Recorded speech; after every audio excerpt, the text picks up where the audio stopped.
Welcome to the Private Practice Podcast. I'm your host, Dr. Brooklyn Storme, here to help you unlock the mind, business, and spirit of your private practice success. So whether you're just starting out or you're looking to grow, this is the place for you if you really want to create a thriving private practice. Before we dive in, I want to share something that can really make a difference in your business. Imagine having an expert in your pocket, someone available on demand whenever you need guidance. Well, that's exactly what my new program, Practice Momentum, offers. With over 30 years of experience at your fingertips, you can now get the support you need whenever you need it. Curious? Head over to brooklynstorme.com to learn more. And now let's get into today.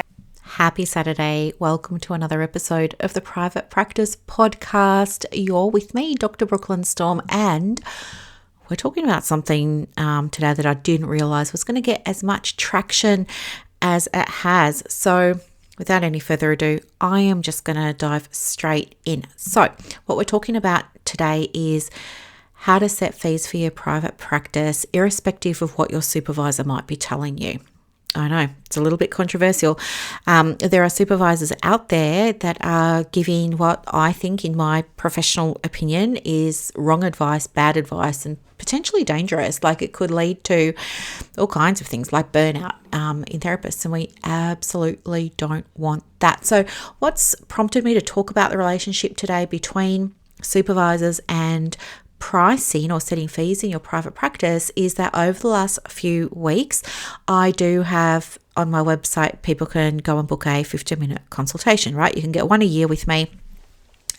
People book them out all the time. It's really cool.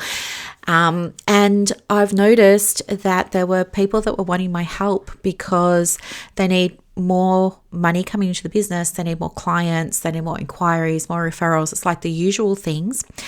And they'd say to me, oh, have you had a look at my website? I say, no, I haven't. And then I'd say, let me do it now while I'm on the phone. And I'll quickly go over and have a look at the website.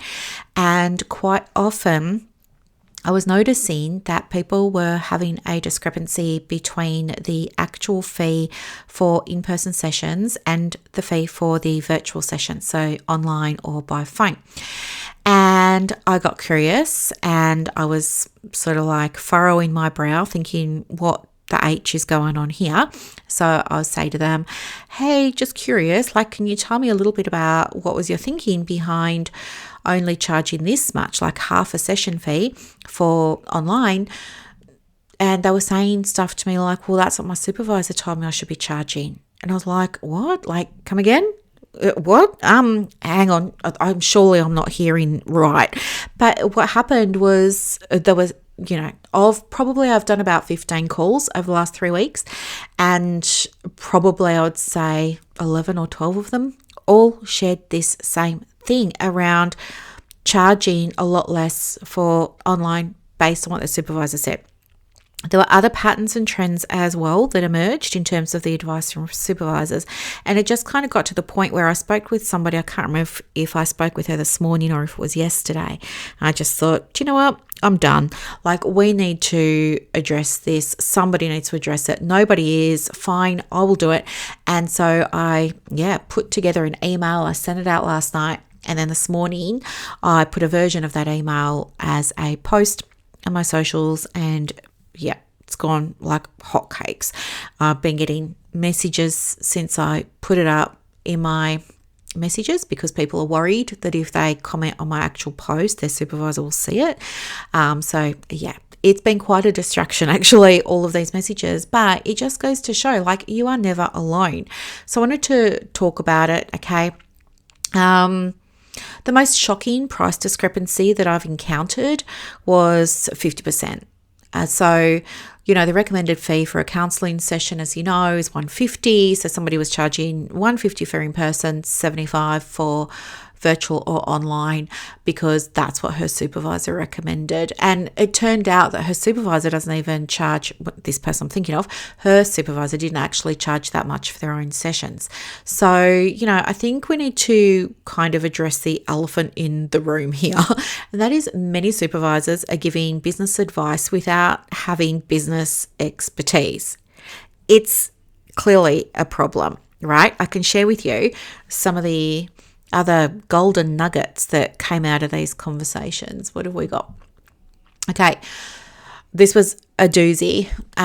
Supervisors have been telling their supervisees that lower overheads justify the lower fees for the virtual sessions. So basically saying that, well, when you're doing it online, you get to do it at home in your pajamas. You're not paying rent at the rooms. You're not paying for electricity or anything like that. So it doesn't cost you as much. So yeah, just offer it for half price. So, what I want to say to that is, yeah, it's true that virtual sessions may actually reduce some of the overhead costs. It's really important to remember that clients are not paying for our overhead costs. Like, I have never in 30 years plus of private practice had a client hand over payment and say, hey, Brooklyn, I'm just here to pay for your rent this week. Hey, Brooklyn, I'm just here to pay for your electricity, because that's actually what never happens, right? The clients pay me money because they want a shift. They want to see a difference. They want an outcome. They want to see something happening. Okay, it's the same with you. Your clients are coming because they want to feel better and they know that you're the one that can help them. They are not paying for your overheads. They're not giving you money for that. Whatever payment you get from a client, it's up to you what you do with that money. You could go on a shopping spree if you wanted to. You could spend it on nice clothes or getting your hair and nails done, or you could spend it on the rent, right? It's totally up to you, but that's not what clients are giving you the money for. So a supervisor telling you that you should only charge half price because it doesn't cost you as much is BS. Like, to me, that's the same as, ordering a pizza from Uber Eats or Menulog and expecting that you're going to get it for half price because the restaurant has said, well, you're not in here using my electricity, so yeah, I'll just give you the pizza for half price. It doesn't work like that, okay? All right. The second reason that supervisors were saying to the supervisees you should charge less is because, apparently, according to some of the supervisors, in-person therapy is more effective or better than virtual. I mean, where are they even getting this information from? They were saying that, I don't know, that this is a thing. And the issue is it's actually not a thing. Current research shows that outcomes between virtual and in-person therapy are actually comparable, and that both modalities have unique benefits and can be equally effective for many clients. All right. So again, false, misleading information, top down, coming from supervisors to supervisees, right? The other thing that was really common was it was given as advice to women who wanted more clients as a practice building strategy, offer low fees. You know how I feel about that. You know how I'm like such a women's money feminist. Like, you need to be making money. You have to. You've got to live, and not only live and survive. Like, there's no glory in that. You're allowed to have a nice life. You're allowed to enjoy yourself. You're allowed to take time off and go overseas on a holiday. Like, all those things are fine, and you are entitled to do them. You do deserve them. It's okay for you to want those things, but they're never going to happen if you're undercutting your colleagues as a strategy to build your diary. Number one, you're disempowering the profession. Number two, you're disempowering other women because it's putting pressure on them to lower their fees. It's not okay. Like, who are any of us to put that sort of pressure on other women in our community, right? Not cool. And the other thing too is you're going to attract a certain type of client that maybe doesn't really want to invest in their business and might not in their health and well-being, and might not get the same outcomes, could be more demanding, I'm talking to my bulk billing psychologist friends here and social worker friends. You know what I'm talking about, ladies? Like, when we get the bulk bill clients, you have a higher no-show rate, you have a higher cancellation rate, you have a lower outcome rate. Like, it's facts. I'm not being mean. I'm not being biased. I'm just telling you the facts. And you know it, okay? Counselors, you're not a Medicare, you don't know it, but I'm sharing this with you so that you have some insight. It is not a strategy for building your diary. And then get this, on top of that, some of the supervisors were saying, oh yeah, and like while you're, these weren't their words obviously, but they were like, while you're off doing half price therapy for your online and your telephone, don't forget to mention that you've got a sliding scale offer discounts to students and concession rates for these people over here. And I was like, hang on, you've already given half of your fee away, and now your supervisor wants you to, on top of that, give even more away. Like, this is a fast track path to burnout. Like, it is not okay. So yeah, the other rationale from supervisors was that actually, you know what, clients receive less value from virtual sessions than they get when they have in-person ones. Therefore, you can't charge the same amount of money. Again, this is such BS. Value is both subjective and client specific. Okay. So many clients deeply appreciate the convenience, the accessibility, and the flexibility of virtual sessions. For some clients, the ability to attend therapy from a comfortable, familiar environment actually enhances the therapeutic experience. So, on what are these supervisors basing their bad advice on? Like, I do not get it. I don't understand at all. Like, I'm totally like just gobsmacked at the bad advice that's coming through. And yeah, you can hear, like, I just feel so passionate about it, because you've probably already been out of the workforce for a period of years, maybe raising family, maybe now, like, you know, you heard in a previous episode that the current data shows that the workforce for counsellors is that 79.8% of us are women, and that the average age is 55. So you're probably at an age where you're now starting to look after an aging parent, right? You've had time out of the workforce, you've missed out on super, you've missed out on making your money, you've missed out on all these things, and now you've got a supervisor that's telling you that your sessions aren't worth what an in-person session is, without having anything to base that on. Like, it blows my mind.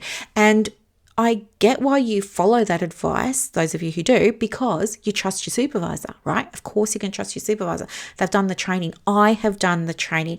I'm a clinically endorsed supervisor, and I'm here to tell you, you have every right to make your money. And I'm not saying like go and be greedy, take advantage of people. I'm not talking about that. I'm talking about just charging a flat fee, for goodness sake. Okay. The other thing that came through was a sense that when I was talking to these women and we were unpacking it, they were like, I hadn't thought about it like that.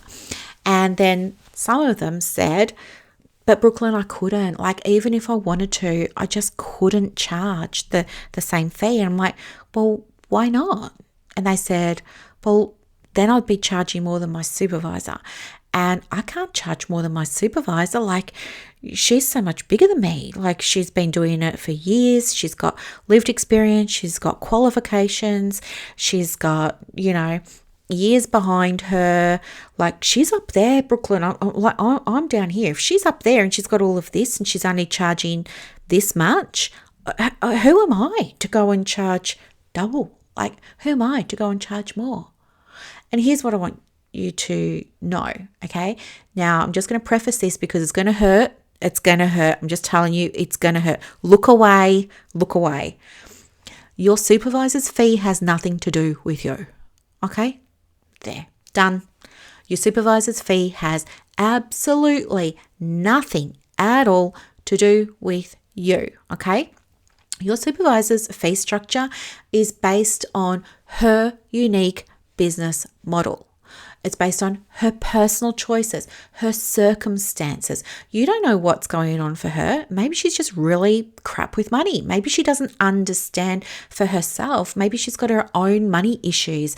Maybe she's got her own self-worth issues. And she, while she looks like accomplished and good on paper, maybe in real life, she's got really strong imposter syndrome that gets in the way of her charging her fee. that she should be charging, right? Or maybe she's charging really low fees because she doesn't need the money. And this is just her way of giving back to the community, right? You don't know. Maybe she's got her own money beliefs, right?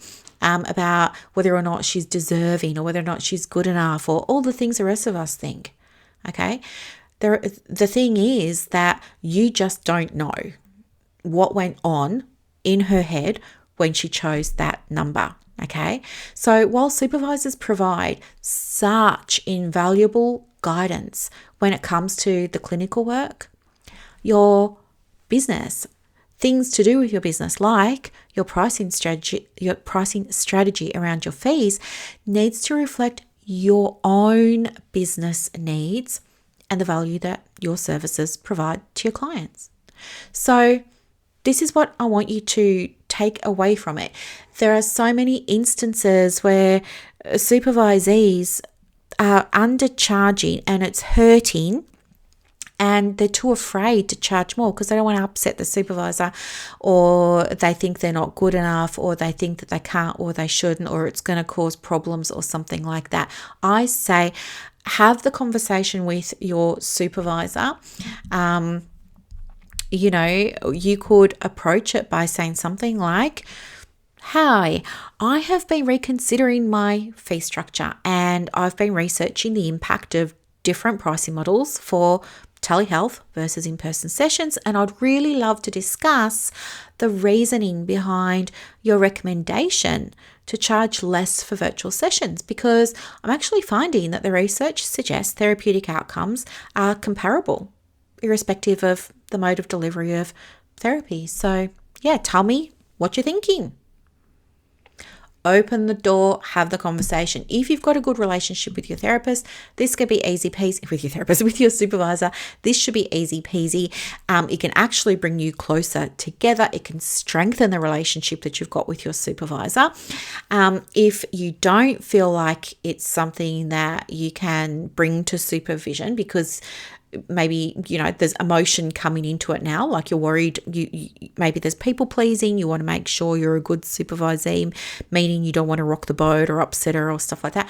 For goodness sake, either get another supervisor or book a call with me and I will help you with the money and how to handle the conversation with your supervisor, because it needs to be sorted out. And I tell you what, if she's telling you to charge half price and to discount and to do all of these things, and it's affecting you because now it puts you in a position where your imposter syndrome is flared up, you're doubting yourself, you're doubting your worth, you're questioning everything, and you've suddenly now realized that if you're going to match your previous job's salary, you need to see double the number of clients you had anticipated wanting to work with, and you thought you were only going to work 3 or 4 days a week. Now it looks like you're going to have to work 5 or 6.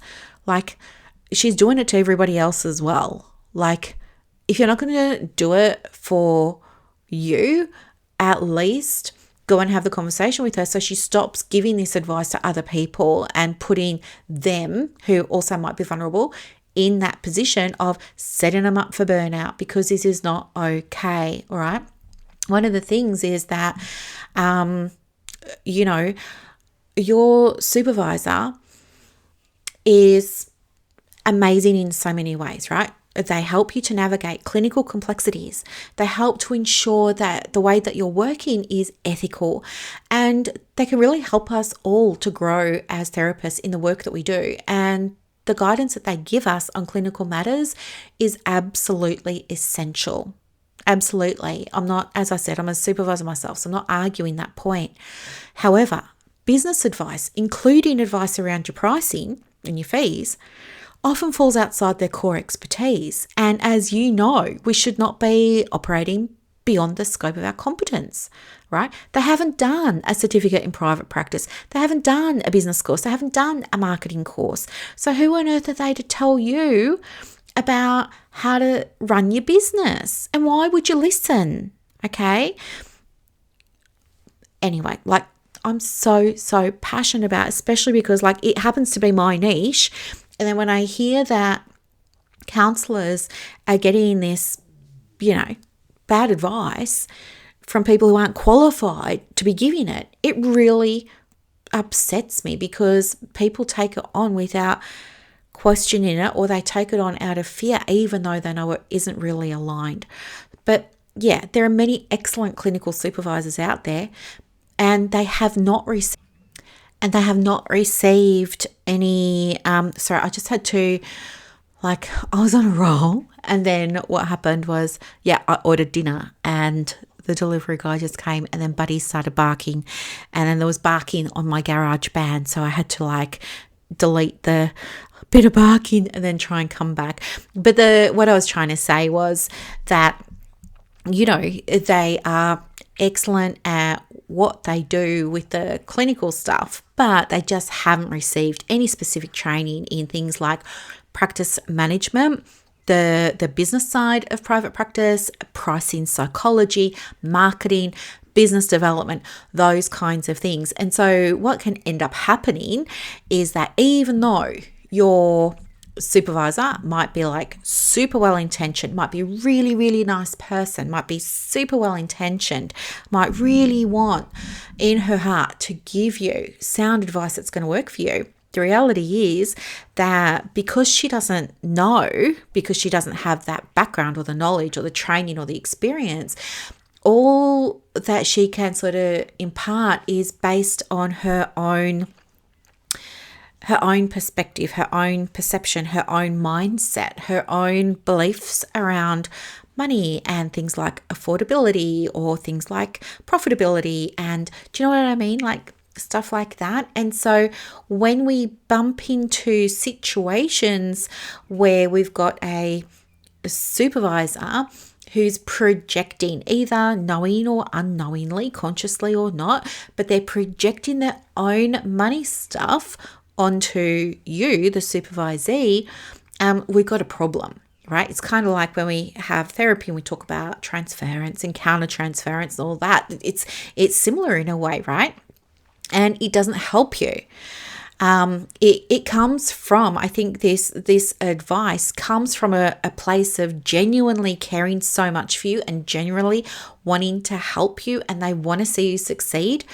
But in the absence of them knowing how to do that and how to support you with that, they're giving wrong advice. And that is getting these women into hot water. So as I mentioned, it was about 15 women. I mean, I can check in my Google Calendar, but I think it was about 15 women. They were all coming to me with a variation of this story using some of those, I was going to say meanings. That's not what I meant though. Reasoning, rationale for the half price sessions or the reduced rate sessions for the virtual versus in person that their supervisor had given to them. And I just feel like, I don't know, you know how sometimes you just get really triggered by something and it happens, doesn't it, when something conflicts with your values, right? If something doesn't conflict with your values, you're kind of indifferent about it. You could take it or leave it. But when something comes along that goes against what you believe in, sometimes brings stuff up. And it brought stuff up for me around wanting you to understand that you can have a practice that's profitable. You're allowed to. You're entitled to that. It's okay for you to have money. It's okay for you to receive money. You were born worthy enough. You're more than deserving enough. You're more than good enough.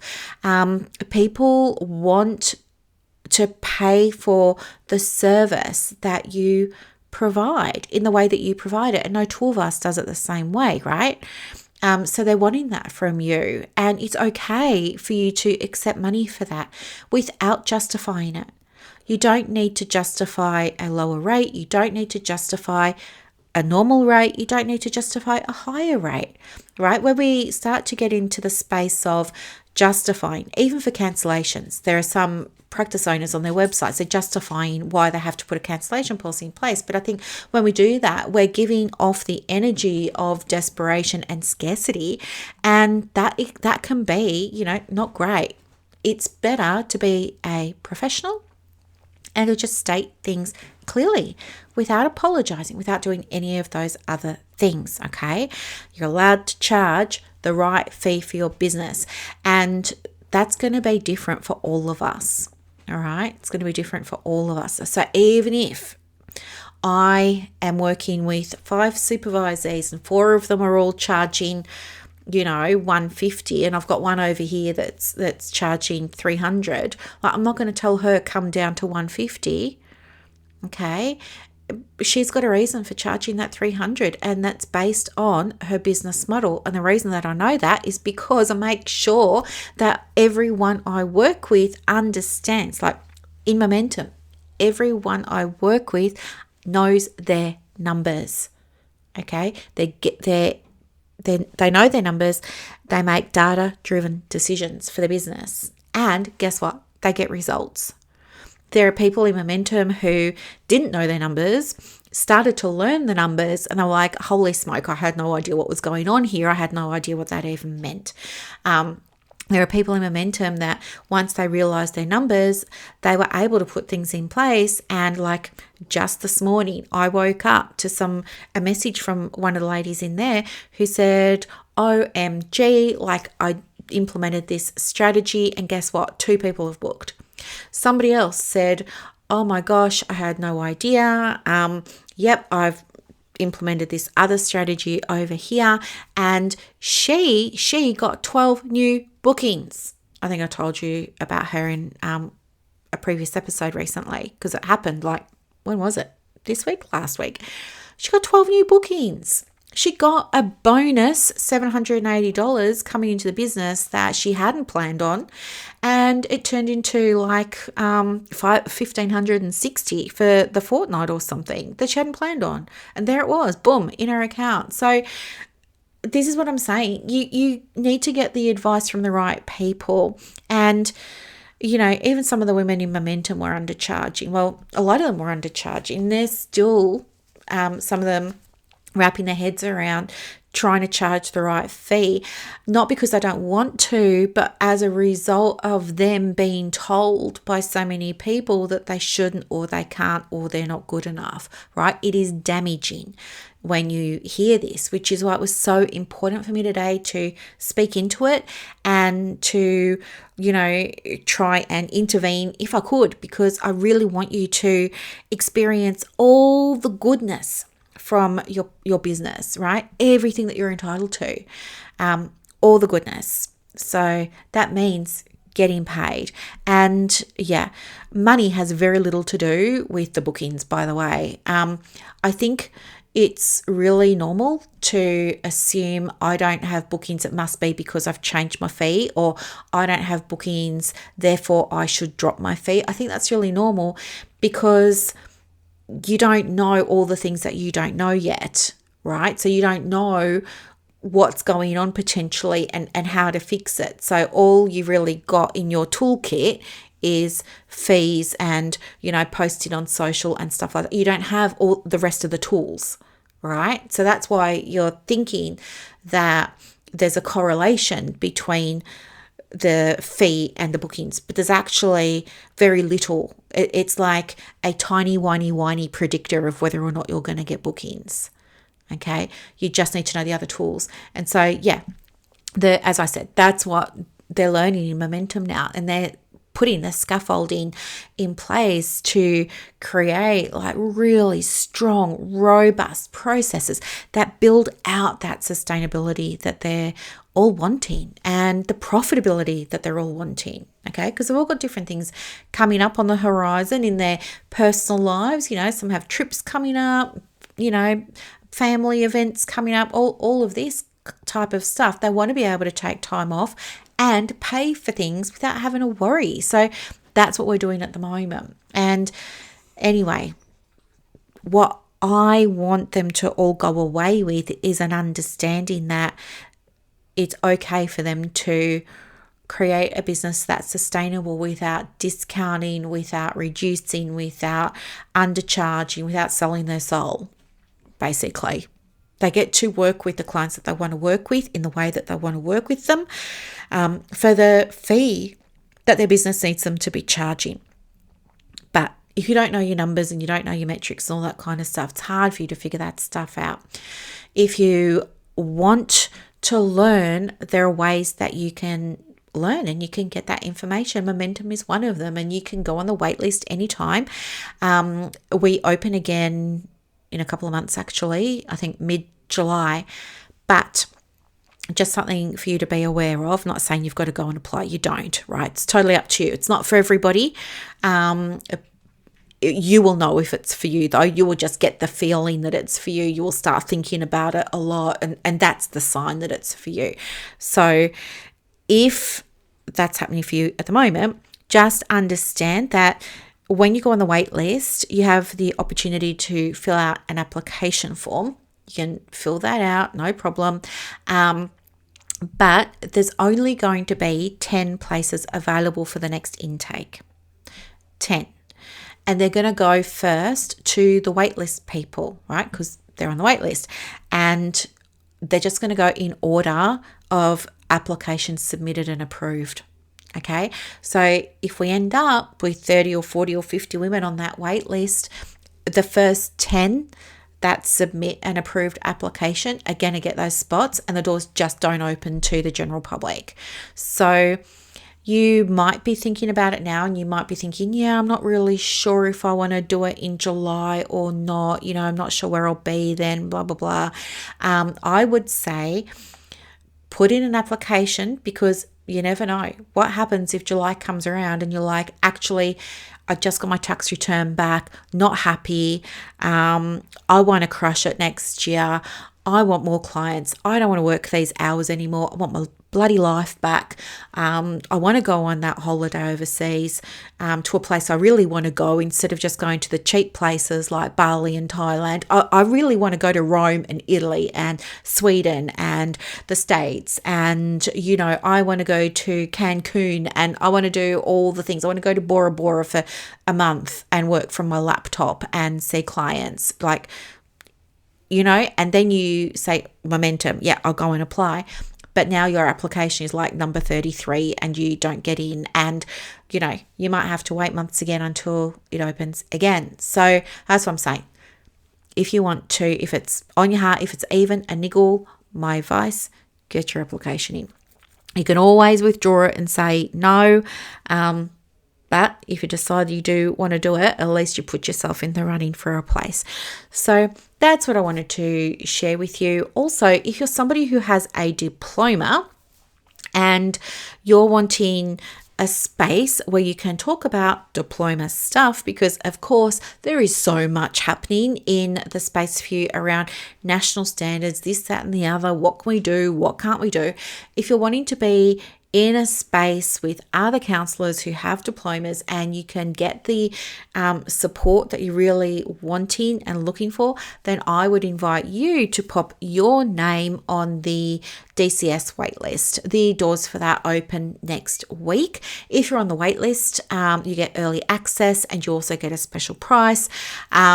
If you're not on the wait list, you can join, but you'll be joining after everybody else, and you'll be joining at a higher price. Okay. So again, no obligation if you're on the wait list. It's just giving you the option there for when the time comes, you can take advantage of it or not. So, okay. That's really what I wanted to talk with you about today. And yeah, supervisors rock. Supervisors are awesome when they stay in their lane. And if you feel like you've got questions about business and your supervisor can't demonstrate to you that they're an expert in the business of private practice, maybe just stick with talking about clinical stuff with them, and get yourself somebody who is experienced, qualified, all the things with the business side of private practice to help you out with that more tactical, strategic type of thing. Okay. All right. You're doing amazing, by the way. You are doing amazing, and keep going. Don't stop. We need you. Have a beautiful, beautiful weekend, and I'll catch you in the Wednesday edition. Bye. And that's a wrap for this episode of the Private Practice Podcast. So as you reflect on today's insights, imagine creating real success in your private practice without going down rabbit holes or exhausting yourself with business activities that don't move the needle. With Practice Momentum, you have push of a button help available on demand. It's like having an expert in your pocket ready to guide you whenever you need it. Visit brooklynstorme.com to discover how practice momentum can transform your approach to building a thriving practice. I'm Dr. Brooklyn Storme, and I'll see you next time as we continue exploring the mind, business, and spirit of private practice success.